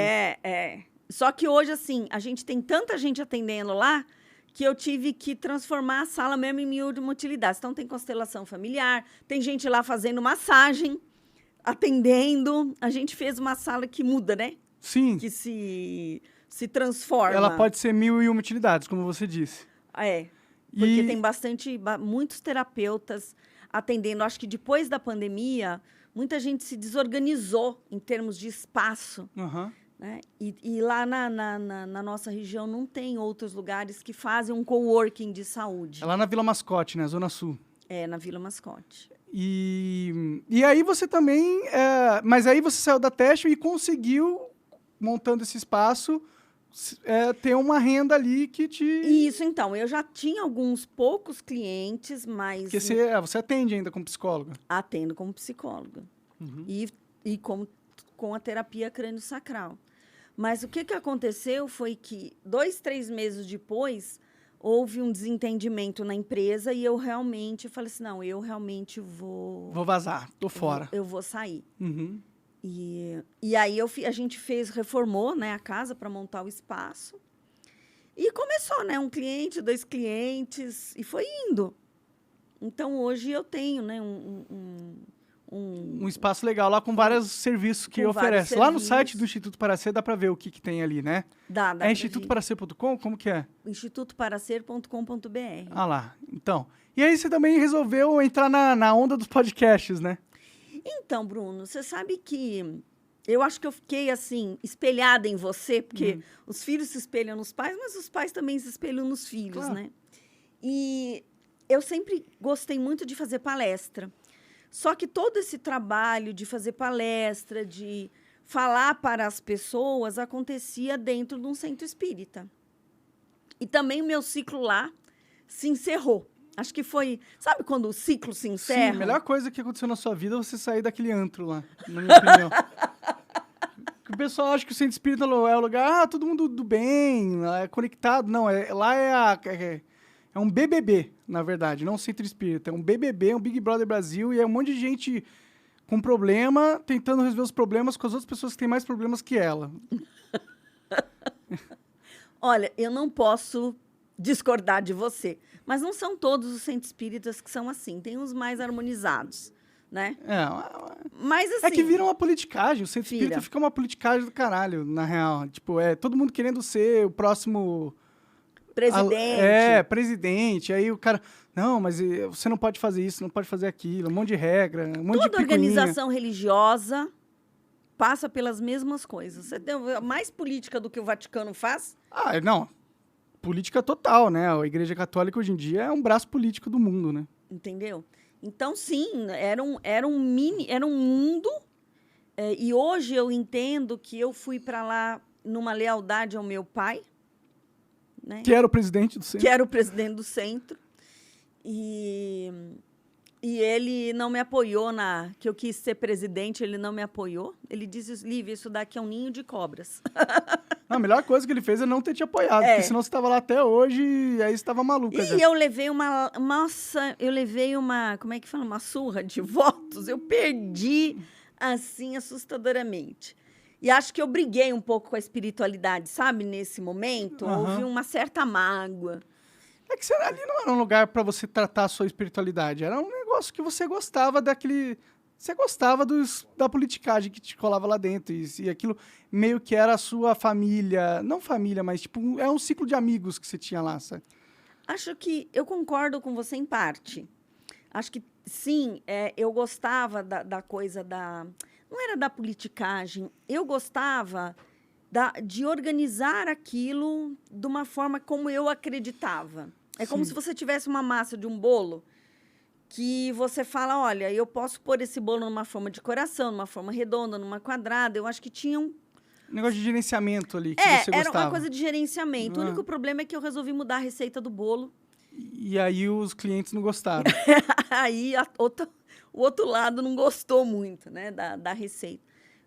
Por uma crença minha de que você tem que estudar qualquer coisa que você queira, né? Não só espiritismo. Você pode estudar marketing digital, você pode estudar psicologia, neuropsicologia, qualquer coisa. Mas não adianta só você estudar. Você tem que fazer alguma coisa, você tem que executar, tem que transformar o seu conhecimento em algo a favor das pessoas. E tinha aquela coisa, não, você tem que ficar estudando eternamente. E acho que quando eu criei um Instituto para Ser, foi um pouco com esse olhar, não de ser um centro espírita, mas de ser um lugar onde ninguém fosse destruir aquilo que eu criasse. Sabe? Porque eu cansei. Você cria um trabalho... Que não é seu, né? Não é no seu local, não é seu, não é só você que decide, né? E aí você vai lá e alguém muda a diretoria, destrói tudo. Eu falei, eu cansei. Sabe? Eu falei, não quero mais isso para mim.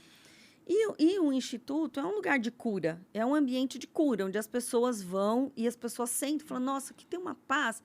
E é como... É um local bem bonito lá. Vocês fizeram um bom trabalho em arborizar tudo. Tem um pé de uva lá que cresce as uvas, tem um monte de planta. O jardim é mérito do Lucas, Sim, né? mas ficou legal, ficou bem legal. Ficou legal. Então, a casa tá bem mais legal de quando eu morava lá, né? Esperaram eu sair para organizar a casa. Não, que você não quis ajudar a reformar, pode parar. Como não quis ajudar a reformar? Eu pedi uma vez para você me ajudar, falei, me ajuda a pintar a casa, você negativo. Ah, não, mas eu ajudei de outras formas, né? Ajudou de outras formas. Eu tô dizendo assim, quando a casa a gente morava lá... Eu só não lá... ajudava com esforço físico, agora se quiser dinheiro, eu dou. Não, mas você ajudou, você é um sócio investidor do Instituto para Ser. Sim, eu comprei uma banheira. Você comprou mais do que uma banheira, né? Você montou um mini spa. Né? Tem um spazinho lá, né? Tem um spa. E, enfim, então, assim, a gente... O que você tinha me perguntado mesmo? Que você... Bom, estava na época que você foi pro podcast, né? Por que eu queria ir pro podcast? Era isso que eu estava falando. Então, quando eu perdi a oportunidade de falar no Centro Espírita, né, de fazer palestra, eu falei, eu quero passar uma mensagem. Eu acho que tem uma coisa dentro de mim. De querer comunicar, De querer comunicar. Só que eu sabia comunicar a doutrina espírita. Uhum. E aí eu migrei, né? Transição de carreira total. Foi mesmo? Foi uma transição de carreira. E aí, hoje, o que eu quero comunicar é uma outra coisa. Uhum. Não desconectada da espiritualidade, porque essa sempre é uma base que a gente tem, né? Da questão de você acreditar em Deus, de sentir que Deus é uma mão que te conduz, de você ter uma fé que te acalma, mesmo diante dos desafios da vida, né? Eu tô assim, naquele momento, sabe? Que você não está no limbo, mas você não ganhou ainda a expertise dessa nova comunicação que você quer fazer. Sim. Então, é difícil, viu? Eu tô pastando. Mas você criou a sala lá do podcast, é o Pod7 Studios, né? Isso. A sala bem legal, inclusive, com microfone e tudo. Dá para alugar, né? Se alguém quiser montar um podcast hoje em dia, dá para ir lá montar. Tem um site? Qual que é o site? pod7studio.com.br. E aí, tá rolando uns podcasts lá, né? Estão rolando uns podcasts, a gente montou uma sala bem gostosa. Eu vi que foi uma famosona lá um dia desses, eu não lembro o nome dela, meu, mas faz um tempo já. Eu não lembro o nome dela. Uma mulher aí, uma artista da Globo. De vez em quando vão os artistas lá. Quem? Tem a Asi, que era uma cantora. Que ela tinha um podcast lá, né? Ela tentou criar um podcast, mas criar um podcast, você tá de parabéns, viu? É complicado. Porque sustentar um podcast como você e o Igor fizeram é para poucos. Dá trabalho, né? As pessoas não veem isso, né? Ainda mais criar uma empresa que tinha 10 podcasts, né? Mas, e aí como que tá sendo essa experiência de ter um podcast? Você criou o seu podcast? Eu criei o meu podcast. Então, acho que eu sempre tive, eu não sei se isso é uma vantagem ou uma desvantagem, eu sempre gostei muito de estruturar as coisas. E aí, gente, eu tentava gravar no vídeo, no celular, aí tinha que editar, e não tinha computador, aquilo lá me dava uma gastura, como diria a Luana, entendeu? E eu falei, aí surgiu uma outra herança. Eu digo assim, que Deus me abençoou. De heranças. De heranças. Pô, eu nunca ganhei nenhuma herança, nem quero ganhar, pode ficar vivo aí. Mas veio herança de tudo quanto é lado. Aí eu ganhei outra herança. E aí, mais uma vez, eu falei, bom, eu tenho um dinheiro, como eu posso fazer? Investir, né? Junto com o meu enteado, que é o meu sócio, que é o Thiago. A gente criou o Podset Studio como uma outra... Assim, para mim, é uma forma também de ter uma rentabilidade, de algo que não dependa de mim. Porque hoje, por exemplo, o Monarch Talks depende de você. Se você não está aqui, ele não acontece. É Monarch Talks, afinal, né? E eu acho que acontece isso também quando você é psicóloga profissional liberal. É você que está lá. Se você não está, se você resolve tirar férias... Você não ganha. Você não ganha. Tem que atender os clientes. Então, tanto o Instituto quanto o Podset Studio são empresas que podem trazer um recurso. Porque hoje eu não quero mais trabalhar até os 90 anos, entendeu? Aquela ideia que eu tive lá, já aboli, né? Abortei. Não quero mais trabalhar até os 90 anos. Então, você precisa ter outras formas de recurso. Só que falar na mídia, falar nas câmeras e levar uma mensagem é algo que me deixa feliz, que traz aquele calorzinho no coração e que seria uma forma de continuar o trabalho que eu fiz, não mais dentro dessa estrutura de centro espírita, mas numa estrutura muito maior, porque quantas pessoas cabem num salão? 100 pessoas? Na internet você pode... Você tem muito mais exponenciabilidade no crescimento você pode do impactar público, né? a vida de mais pessoas. Sim. Então, quando eu falei, não, eu tenho que estruturar esse projeto, eu não sei como estruturar, eu comprei aquele curso do Fórmula de Lançamento, né? Que eu fiquei puto, inclusive, com você de ter comprado, né? Você ficou puto. Que eu te dei uma grana, o que ela fez com a grana? Deu pra um Zé Ruela aí falar umas mentiras. Você não me deu nada, não foi com o seu dinheiro. Não foi? Eu dei uma grana pra você, não dei? Não, você me deu uma grana e eu fui tirar férias. Ah, que bom. Aquela grana, eu fui tirar férias. Entendi. Não, eu paguei durante 1 ano o curso e eu comecei a estudar. Isso serve também para quem quer fazer um produto digital. Vou comprar o curso do Érico Rocha. Então, Sua dica é não compre. a minha dica... Eu não sou contra o curso.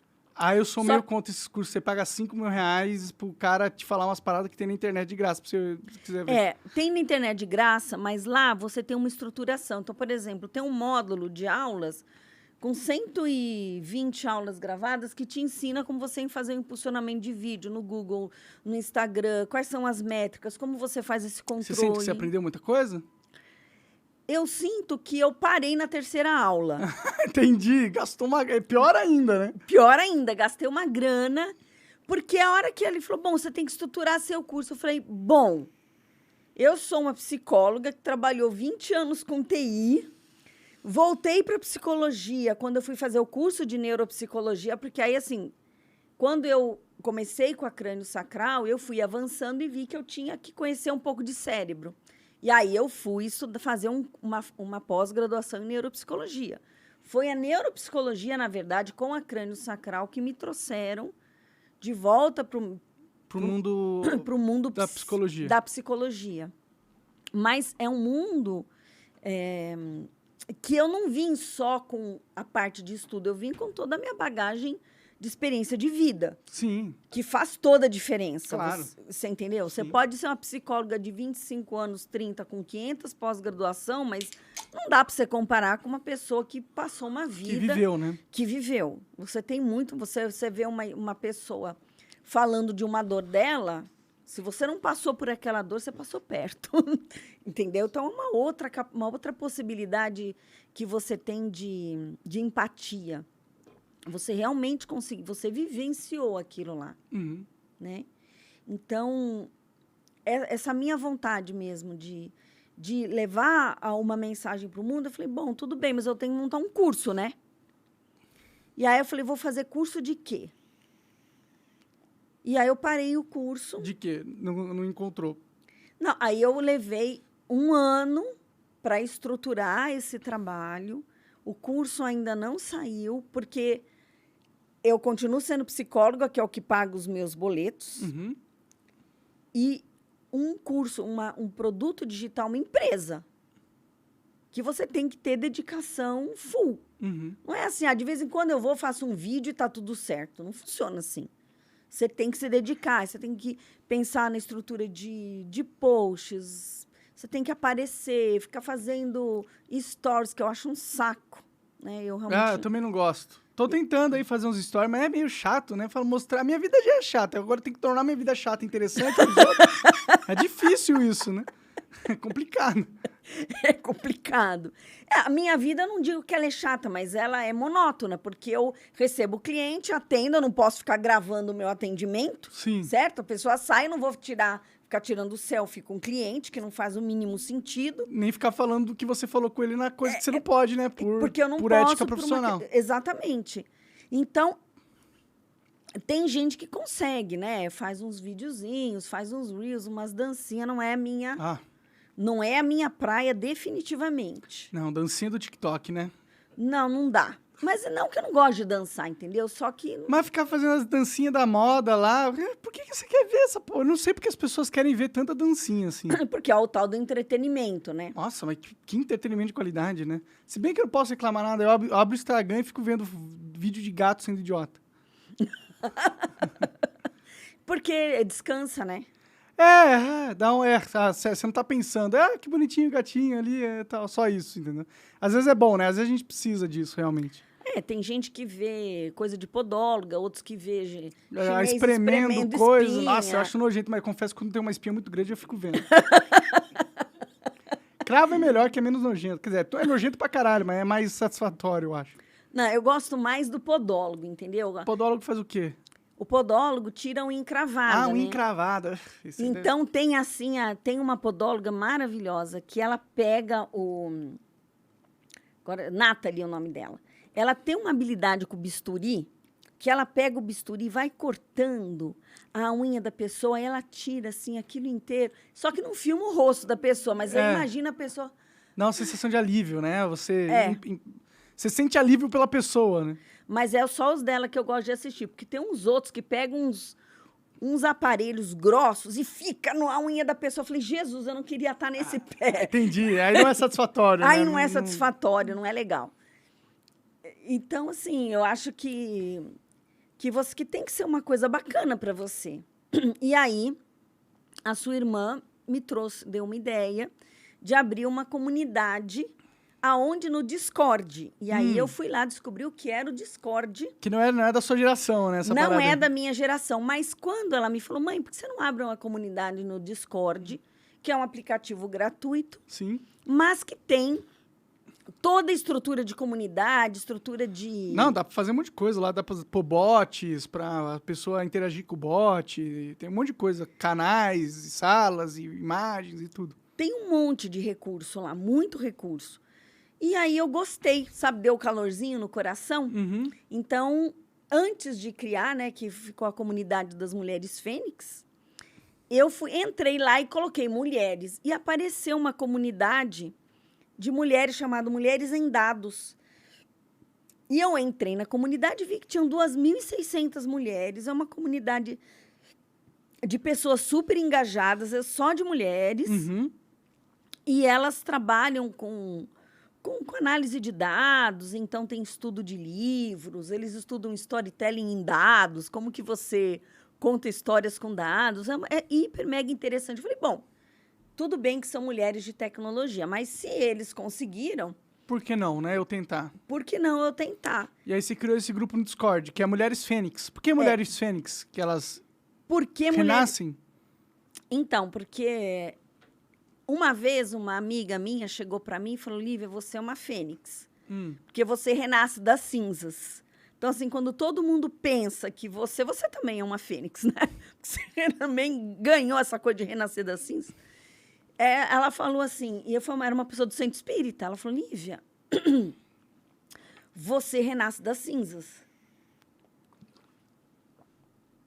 Porque eu acho que todo mundo do centro, quando achava que eu tinha sumido, para sempre eu voltava. Eu voltei. E essa coisa da fênix sempre foi uma coisa que ficou muito forte.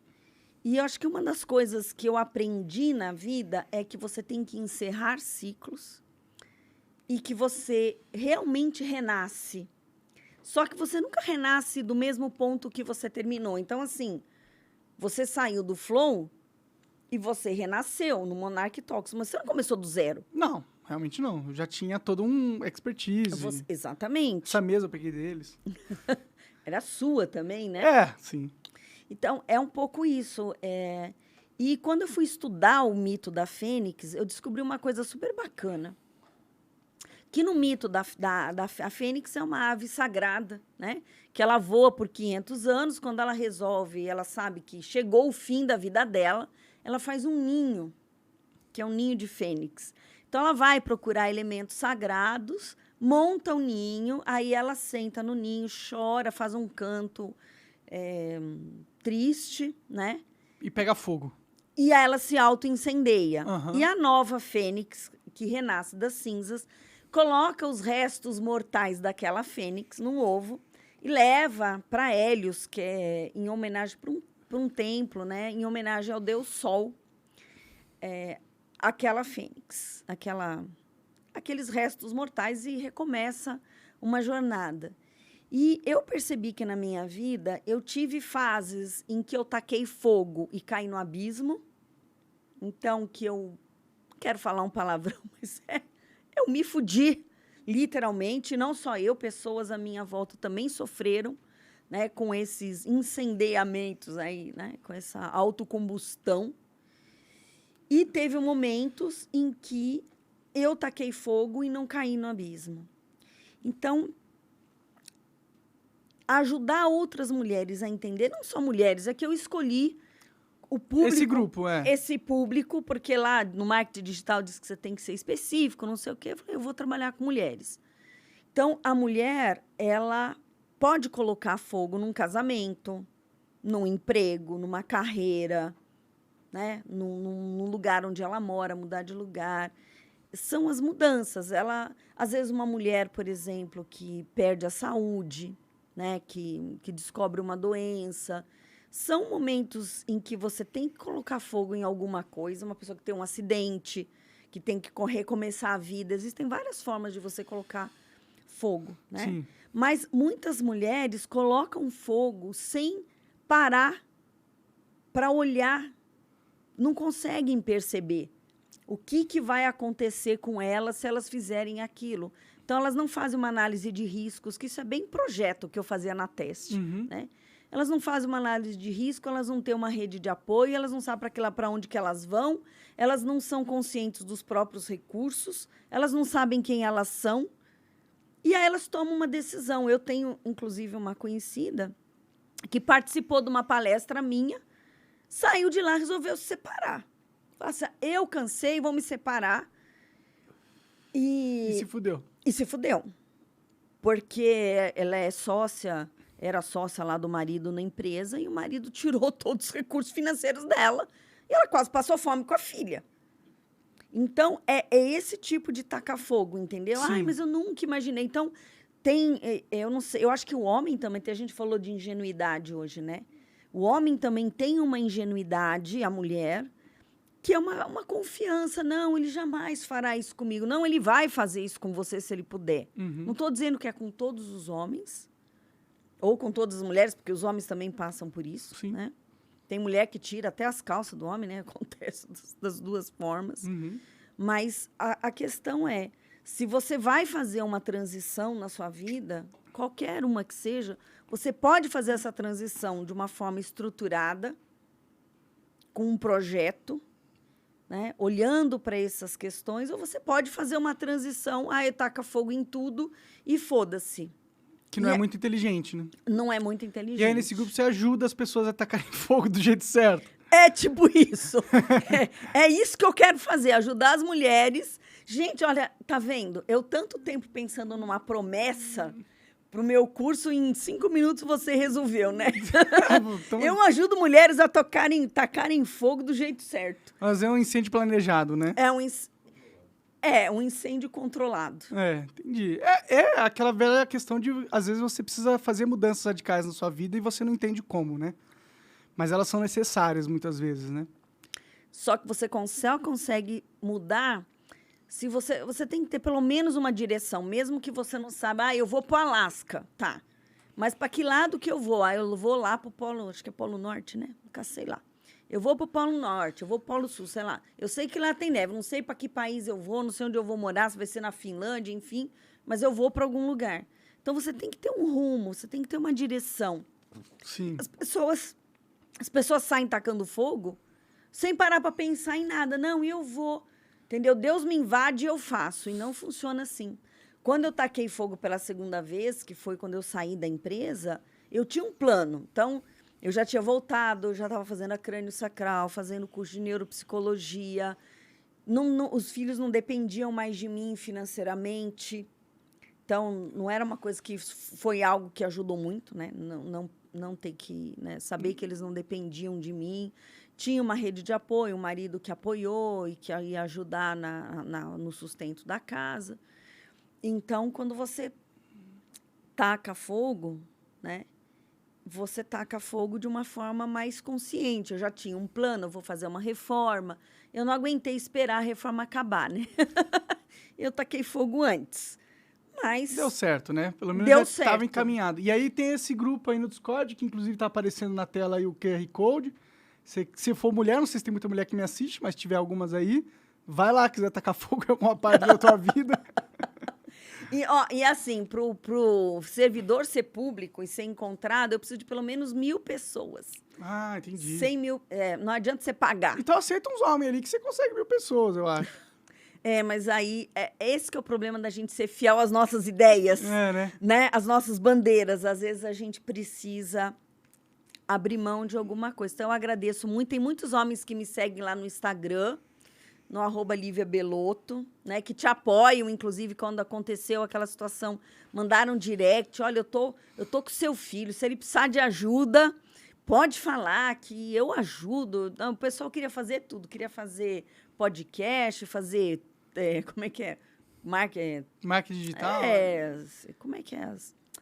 Post, enfim, né, alguns entraram em contato comigo, realmente o pessoal apoiando, entendendo. Então, no meu Instagram tem mais homens do que mulheres.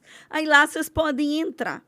E eu tô lá nesse Instagram, eu divulgo o Sou Fênix Podcast, que é esse podcast que eu faço com mulheres. A ideia é ter essa conversa, eu ainda não sou tão experiente, né? Mas é o caminho, né? Mas é o caminho. Porque é para que as mulheres compartilhem as histórias. Às vezes eu posso escutar a história de alguém, entender o que ela fez para sair, ou o que ela está fazendo para sair daquela... Um estudo de caso, né? Daquela situação. E eu acho que isso funciona muito porque a gente chama de topo de funil no marketing digital, né? Para aquela pessoa, aqui no meu projeto, eu chamo da Fênix adormecida, né? É a mulher que está, entendeu? Deixando a vida levar. Deixando a vida levar. Eu fui uma fênix adormecida, acredito que por muito tempo. Então, não conseguia colocar a minha voz como mulher, não conseguia colocar a minha voz como mãe, não conseguia, assim... Eu tinha lá o centro espírita que me mantinha viva, mas não conseguia, de fato, ser quem eu sou. Uhum. E eu acho que essa é a fênix adormecida. Até que você acorda, você se torna uma fênix desperta. Aí é a hora que você taca fogo... Conscientemente. Não, inconscientemente, né? Assim, a fênix desperta, acorda para a vida e fala, não, eu quero uma mudança de rumo. Se você não tiver essa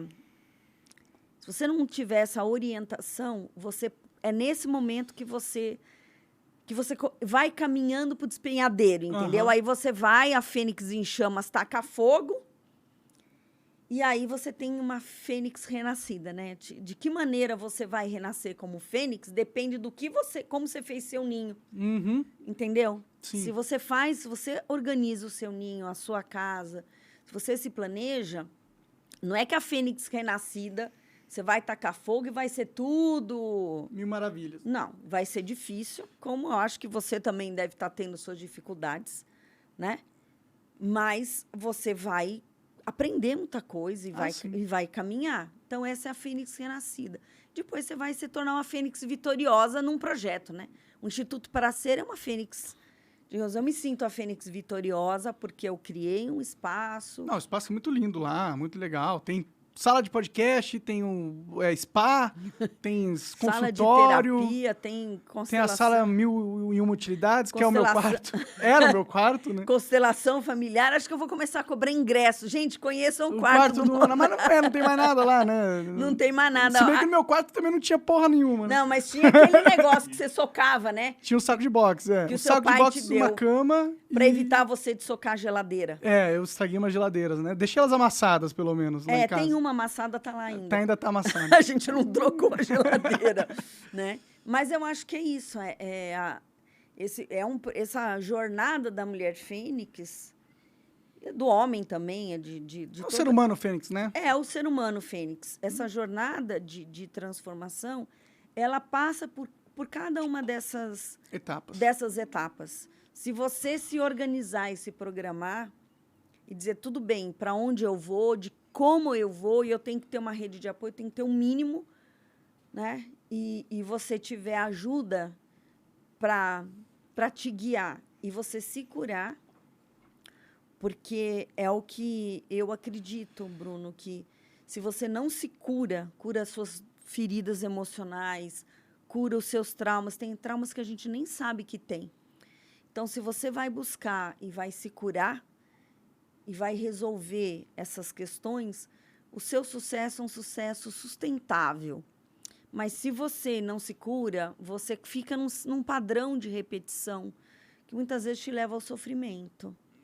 Então, sair dos padrões que às vezes são transgeracionais, existem padrões transgeracionais, existem padrões que você criou por conta de traumas. E, às vezes, uma coisa idiota pode se transformar para você um trauma e você nem sabe.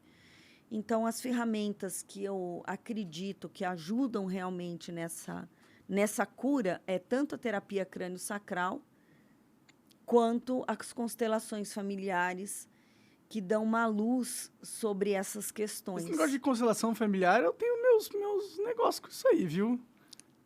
A constelação familiar, pelo nome, é um nome que não ajuda muito, né? Porque em alemão... Não é o nome, é a forma com que funciona, né? Mas tudo bem, eu não quero entrar nesse quesito aqui com você. Eu vou tirar seus clientes aí da parada. Mas tudo bem, é que tem umas besteiras que já foram feitas por causa desse negócio aí. Né? Bom, mas quanto médico...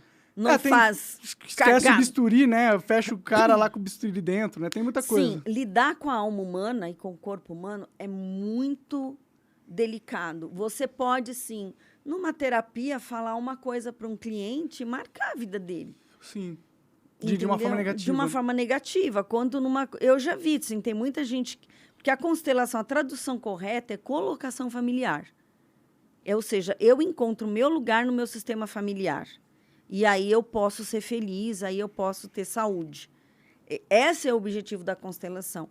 Mas eu vejo muitas pessoas usando a constelação para tentar fazer tipo assim, isso não está acontecendo do jeito que eu quero, então eu vou fazer uma constelação para ver se... Aí eu dou um jeito de colocar a vida, né, a constelação a serviço do que eu desejo.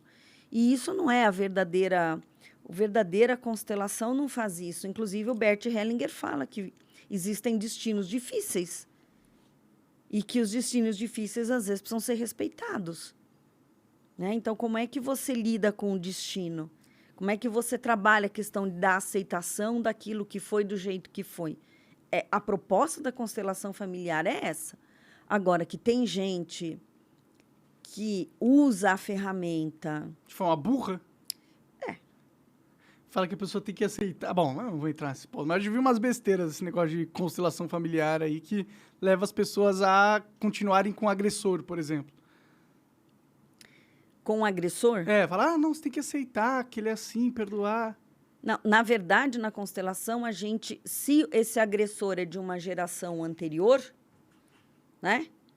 Vítimas e agressores, você deixa a questão deles com eles e não se identifica. O problema é que tem muita gente que se identifica com uma vítima ou um agressor de uma geração atrás e, por identificação, faz igual.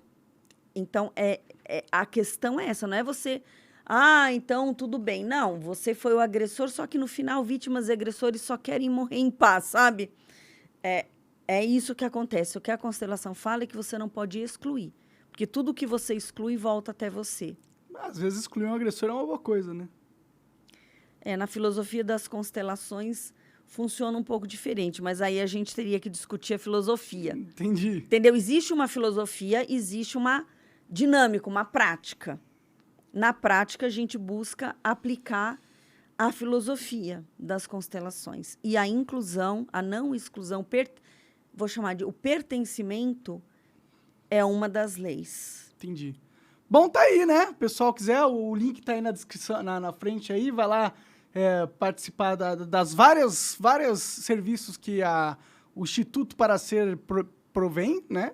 Desde massagem, psicóloga, se você quiser gravar um podcast depois de fazer a massagem e passar pelo psicólogo, você faz um podcast. Então, tem muitas coisas lá. Aí, depois, se quiser relaxar, você vai no spa. É um serviço completo. institutoparaser.com.br. Isso. Certo? Certo, Tem alguma filho. coisa mais que você queria falar, mãe? Quer contar algum podre meu? Algum momento que eu te dei de amargura na vida? Eu quero dizer que eu te amo. Que lindo. Também te amo, mãe. Obrigado por ter vindo aí, viu? Conversar comigo. Eu Dia que das agradeço. Mães. Felicidade às mães aí. Você que é mãe, parabéns. Hoje é o seu dia. E é isso. E um grande beijo aí para todas as mães. Força. E, como dizia minha mãe, ser mãe é para descer no paraíso, né? Ser mãe é uma grande luz, uma grande bênção. E todo filho é uma grande alegria. Que as mães possam se sentir abraçadas nesse dia por mim, aqui pelo meu filho e pelo nosso Pai Maior. Até a próxima vez. Obrigada, filho. Valeu, mãe. Obrigado. Valeu mesmo. Um beijo. Até a próxima, gente. Tchau.